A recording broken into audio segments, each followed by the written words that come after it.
talk about AP for a little bit. So we mentioned before about difficulty tests, about having like a difficulty 0, and you got 3 successes on this difficulty 0, so you get 3 AP. So what is AP?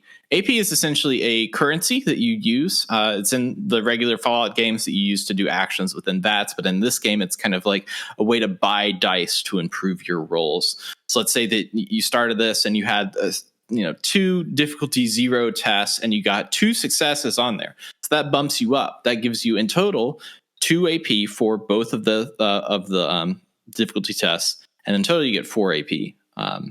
And with that AP, you're able to essentially buy stuff. So if you have 4, there's a kind of a currency system. I think you can have a max of 6 AP per character, if I'm correct on that, right? Yes. So the action points are detailed on page 18 of the core rule book for anybody following along. So page 19, there's a section saving action points. If you don't want to spend the action points you generate immediately, you can save them for the group to use later. You can save up to a total of 6 AP as a group, and anyone can use action points in the group pool.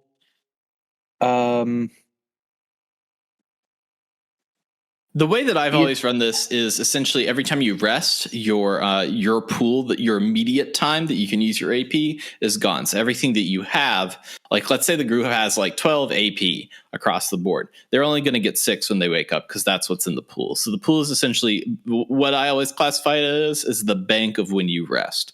So if you're if you're awake if you're going for like 24 hours on a character, which I think I've made them do, you're banking a lot of AP. So I don't know if now that I'm saying this, I don't know if there's a limit to the amount of AP that you can have. I'm looking and I don't see one. The only limit I see is that the group has a pool of 6 AP. Yeah. And that the game master does not have a limit to their pool. And the only limitation I see is you can only spend like a maximum of 6 AP for like any type of effect, but as I'm looking at this, I don't know if individual players have a maximum. See, this is the process. I think we learned something today. I think that we're both like teaching and learning together. So there's no max on AP. But I'll have to we'll research that further, but come back to us on the after the rules cast, the special show that we do every rules cast where we follow up on all the things that we got wrong. the rules cast errata. Yeah, exactly. But for additional dice, essentially the first additional dice, so you always roll 2. If you want to roll 3, that costs you 1 AP. If you want to roll 4 in total, that's going to cost you 3 AP. And if you want to roll 5, that's 6 AP. As a group, we've had tests where we really want to see a character do something and get something. And so everybody's like, okay, well, yeah, let's use all of our group AP to see if this character can pass this test. There was something with Pep and Arturo in Old Nolans, our campaign, where essentially everybody wanted him to do something. And I forgot what it was. I think it was like convince him to do something for him, give him a power armor helmet, I think. Or something or other. That sounds feasible. And everybody contributed the AP so that he could do that. But Pep isn't exactly the best talker. And so even though he rolled 5 D20s, he did not succeed the difficulty 5 test of, I think he jumped out of a window, landed on the pavement, made a dent in the pavement because he did it in power armor. Brotherhood of Steel, mind you, power armor. Walked over to the guy that owned the weapons shop that is not friendly with the Brotherhood of Steel, and then asked him if he could have a power helmet. So like there's already a lot of like that is a difficulty 5. If you can scare somebody, be really obnoxious, and then ask them for something without anything back, like without like a trade or anything, that's probably a difficulty 5 like charisma plus speech situation. With that level of impression. There's quite a few other things you can use action points for as well. So you can spend 1 AP to obtain information from the GM. So if you're sort of missing a key piece of info, you can use an action point to help flesh out the story some. You can use 2 AP to reduce the time it takes to complete a task. So if you're trying to hack under pressure or repair something under pressure or anything like that, you can actually spend 2 AP, and it takes half the time that it normally would. That might be the difference between getting caught and getting away scot-free. In combat, you can spend an AP to take an additional minor action. This is things like drawing a weapon or moving. You still can only take 2 minor actions in a single round, but this might help you. If you need to close distance on an enemy, say you are Clark with a sword and you need to get closer, but you're at far range, you could use 2 move actions to be able to get into somebody's face and then still have your major action to attack.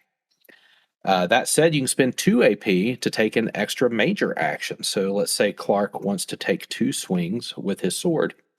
Any skill test that you attempt is increased by a difficulty of +1. I think that's.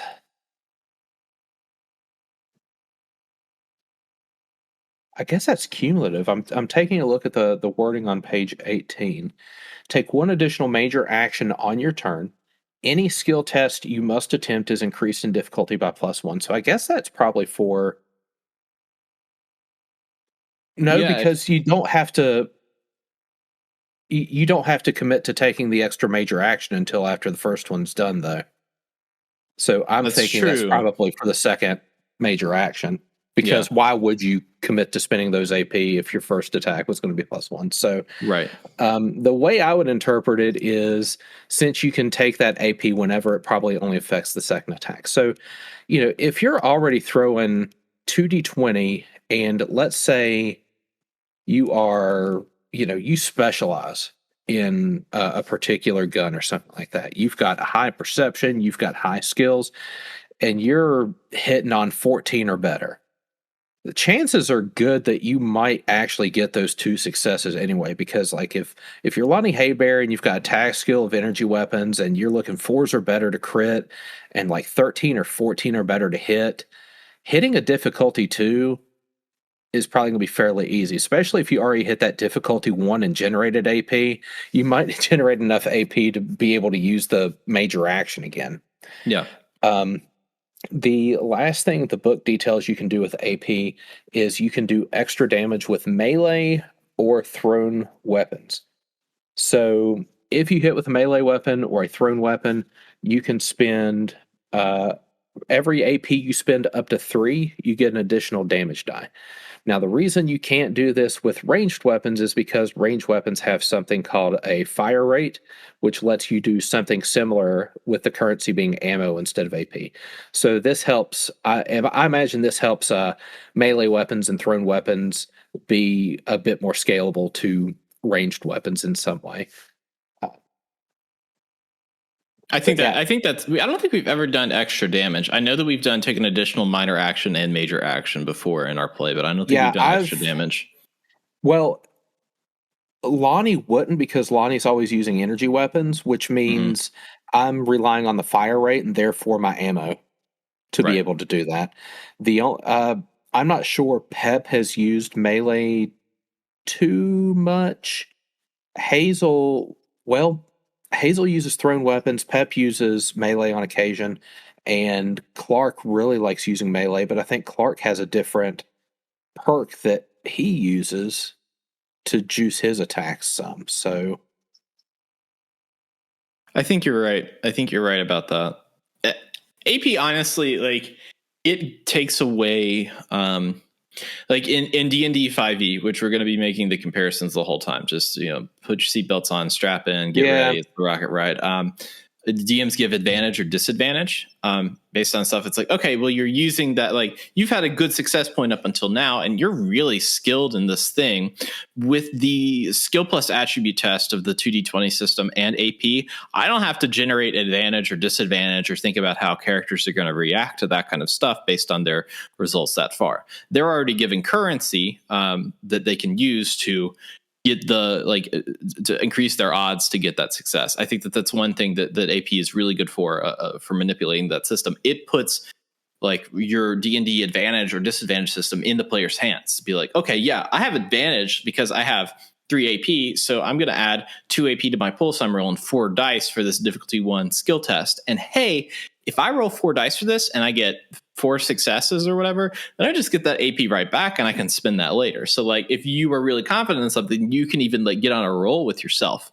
If you're kind of like staying in your lane, staying in your zone, doing some menial things, like you can really like build that onto there if the skill tests are there and allowed.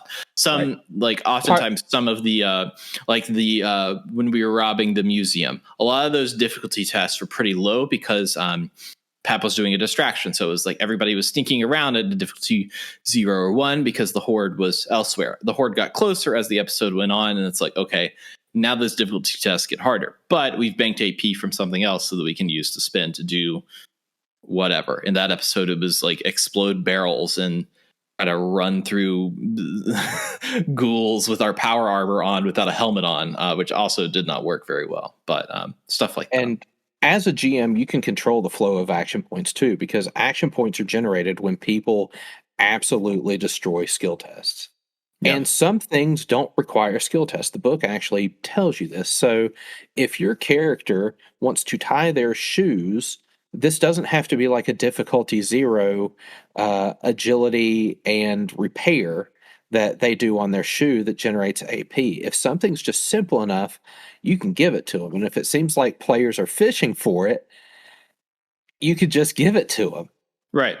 Like you were looking your character, but Lonnie was looking when you escaped Vault 18. You were in the Carousel Lounge bar. You were like, is there any back exit for that? I'm not going to have you roll a perception check essentially for that, because I know that there's no back exit for that.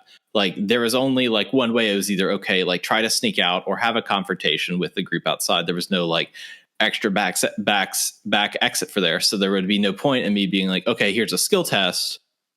Oh, you really looked and you couldn't find anything, or you didn't find, like, if there's already a result that's out there that doesn't like move the group forward, there's like no need to roll. Well, there's that like false negative type 2, like I'm gonna make a perception check. I've got a 28. You don't see anything. Right. Like, does that mean it's well hidden, or is there nothing there? You create this paranoia with the player. But yeah, there's some things like, it's a little metagamey. Like if Lonnie said, hey, is there a back entrance? And if Dave said, okay, make me a perception survival difficulty 3, like it really sounds like there's something back here. And I think that level of metagaming is fine. And oftentimes if the group fails a test and like there is something there, I will say, just know that I will like preface stuff with like, just know that this was a fail for you. Like you failed this test and this is your outcome in the story. Yeah. So that it's like, oh, if there was like a backdoor, I would be like, and you failed that check, I'd be like, yeah, you looked and you couldn't find anything in the back. You were just so distracted by all the alcohol and you wanted to drink it all. And I would say, just so you know, that's a fail. And then as the story goes on, people may want to look at it for their own like worth and see.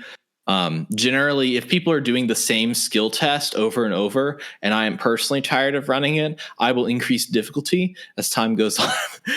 just because I'm like, okay, all right, we've looked through the bar a million times. Now you're doing a difficulty 5 because you know that all of your other friends have gone back there, tried to look for something, and for some reason they're all distracted by the alcohol. So the alcohol must be really great. Like at that point, the story writes itself.